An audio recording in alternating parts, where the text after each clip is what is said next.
நம்ம யூடியூப் சேனலை இன்னும் சப்ஸ்கிரைப் பண்ணாமல் இருக்கீங்கன்னா சப்ஸ்கிரைப் பண்ணி வச்சுக்கோங்க. சப்ஸ்கிரைப் பண்ணுறதுனால என்ன உங்களுக்கு பயன்கள் என்றால், புதிய புதிய அப்டேட்ஸு, சலுகைகள் எல்லாமே வந்து பார்த்திங்கன்னா இதில் நிறையா அப்டேட் பண்ணிகிட்டே இருக்கோம். அதே போல் இப்போது ஒரு சின்ன லேப்டாப் பயன்படுத்துகிறவங்களுக்கு ஒரு சின்ன டிப்ஸ் சொல்கிறேங்க. எப்போவுமே லேப்டாப்ஸ் வந்து டிப்ஸுன்றதை விட இது ஒரு தெரிஞ்சிக்க வேண்டியது.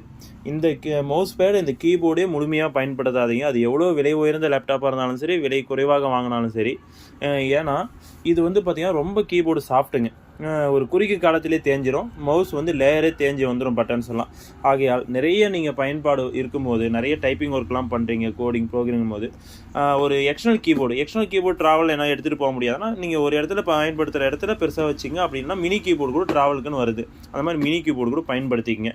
இது போல் பயன்படுத்தும் போது இதெல்லாம் தேஞ்சாலும் உங்களுக்கு விலை குறைவுங்க. அது மட்டும் இல்லாமல் பயன்படுத்துறதுக்கும் நல்லா எளிமையாக இருக்கும். இந்த கீபோர்ட்லாம் வந்து தேஞ்சாக்க விலை அதிகம். அதனால தான்